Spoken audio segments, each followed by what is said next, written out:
കിഡ്നിയിലെ കല്ലുകൾക്ക് വളരെ സമഗ്രമായ ഒരു ചികിത്സ ഉള്ള സമ്പ്രദായമാണ് ആയുർവേദം. കിഡ്നി എന്ന് പറയുന്നത് ശരീരത്തിലെ ഏറ്റവും നല്ല ഫിൽറ്ററാണ്. നമ്മുടെ ശരീരത്തിലെ ദൂഷ്യങ്ങൾ മുഴുവൻ എടുത്ത് വെളിയിൽ കളയുന്ന അവയവമാണ്, മൂത്രമായി വെളിയിൽ കളയുന്ന അവയവമാണ് കിഡ്നി. അതിലേക്ക് കാൽസ്യം, ഫോസ്ഫറസ്, യൂറിക് ആസിഡ് ഇവയൊക്കെ ഒലിച്ചിറങ്ങി വന്ന് അത് ഫിൽറ്റർ ചെയ്ത് വെളിയിൽ കളയാനുള്ളതാണ് കിഡ്നിയുടെ ജോലി.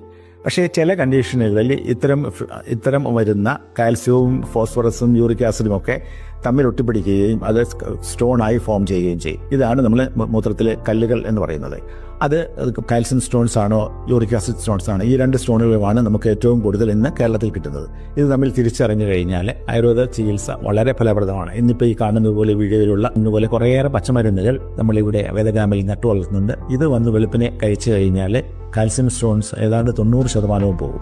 അതുപോലെ തന്നെ യൂറിക് ആസിഡ് സ്റ്റോൺസ് ആണെങ്കിൽ ഇതിന് വേറെ പച്ചമരുന്നുകളുണ്ട്, അതും നമുക്ക് ഇവിടെ അവൈലബിൾ ആണ്. വേണ്ടവർ ഫാസ്റ്റിന് കഴിച്ച ശേഷം 3 മണിക്കൂർ ഫാസ്റ്റിംഗ് എടുക്കണം. അതുകൊണ്ട് വെളുപ്പിനെ നിങ്ങൾ ഇവിടെ വന്നു കഴിഞ്ഞാൽ ഇത് കഴിക്കാനുള്ള സൗകര്യങ്ങളെല്ലാം ഇവിടെ ചെയ്തു കൊടുത്തിട്ടുണ്ട്. അതുകൊണ്ട് ഒരിക്കൽ നിങ്ങൾക്ക് സ്റ്റോൺസ് ഉണ്ട് എന്ന് ഡയഗ്നോസ് ചെയ്ത് കഴിഞ്ഞാൽ ആയുർവേദ ചികിത്സ ചെയ്യാനായിട്ട് വേദഗ്രാമിൽ എത്തിയാൽ വളരെ സന്തോഷമായിരിക്കും. വളരെ സമഗ്രമായി ഇത് ചികിത്സിക്കാനുള്ള സംവിധാനങ്ങളെല്ലാം തന്നെ വേദഗ്രാമിൽ ഒരുക്കിയിട്ടുമുണ്ട്.